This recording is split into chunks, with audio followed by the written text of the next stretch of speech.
आज हम बात करने वाले हैं एक कोर इन्वेस्टिंग कॉन्सेप्ट के बारे में, पीवी रेशियो। ये टर्म्स आपको स्टॉक एनालिसिस में हेल्प करेंगे और इन्वेस्टिंग डिसीजन लेने में गाइड करेंगे।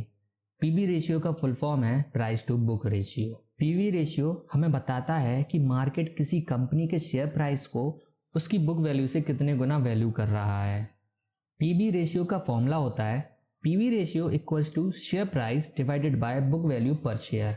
इसको एक एग्जाम्पल से समझते हैं कि किसी कंपनी का शेयर प्राइस है ₹500 और बुक वैल्यू है ₹250, तो पीवी रेशियो निकल के आएगा 2। इसका मतलब है कि मार्केट ₹1 की बुक वैल्यू के लिए ₹2 देने को रेडी है। अगर किसी कंपनी का पीवी रेशियो 1 है तो इसका मतलब है कि मार्केट में उस स्टॉक का प्राइस उसकी बुक वैल्यू के इक्वल है।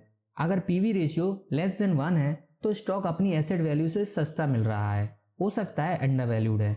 और अगर पीवी रेशियो ग्रेटर देन 1 है तो मार्केट उस स्टॉक को प्रीमियम पे वैल्यू कर रहा है।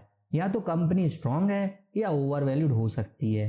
दोनों ही कंडीशन में आपको कंपनी के फाइनेंशियल हेल्थ चेक करना बहुत जरूरी है। जनरली ऐसा माना जाता है कि पीवी रेशियो जितना कम होता है उतना अच्छा होता है, लेकिन टेक कंपनीज और सर्विस बेस्ड कंपनी में केस अलग है।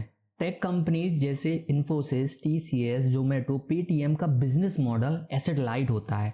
मतलब उनके पास फैक्ट्रीज, लैंड या मशीनरी जैसे टेंजेबल एसेट्स नहीं होते, जिसकी वजह से उनका टोटल एसेट काउंट कम रहता है और बुक वैल्यू भी कम होती है और पीवी रेशियो हाई देखने को मिलता है। टेक कंपनीज फास्ट ग्रो करती हैं और इन्वेस्टर्स उनके फ्यूचर प्रॉफिट और स्केबिलिटी पे बेट लगाते हैं। तो अगर आप टेक या डिजिटल कंपनीज का एनालिसिस कर रहे हैं तो बुक वैल्यू या बुक वैल्यू पर शेयर से ज्यादा फर्क नहीं पड़ता। बुक वैल्यू पर शेयर ज्यादातर यूजफुल होती है ट्रेडिशनल बिजनेस के लिए, जैसे बैंकिंग, मैन्युफैक्चरिंग, पावर और अदर सेक्टर्स में। और डिफरेंट कंपनीज के पीवी रेशियो को भी आपको सेम सेक्टर में कंपेयर करना चाहिए। जब आप पीवी रेशियो एनालिसिस करें तो आप साथ में आरओई और पी रेशियो का भी एनालिसिस करें। अगर किसी स्टॉक का हाई आरओई है और लो पीवी रेशियो है तो मान के चल सकते हैं कि अंडर वैल्यूड है, और लो आरओई है और हाई पीवी रेशियो है तो रिस्की या ओवर वैल्यूड है। पीवी रेशियो एक पावरफुल वैल्यूएशन टूल है, लेकिन यूज करने से पहले कंपनी किस सेक्टर को बिलोंग करती है ये चेक करना चाहिए और अकेले पीवी रेशियो देख के किसी स्टॉक में इन्वेस्ट नहीं करना चाहिए। इस वीडियो में इतना ही। अगर आपको ये वीडियो हेल्पफुल लगा हो तो लाइक जरूर करना, अपने इन्वेस्टर दोस्तों के साथ शेयर करो और चैनल को सब्सक्राइब कर लो ताकि ऐसे ही सिंप्लीफाइड फाइनेंशियल कंटेंट मिलते रहें।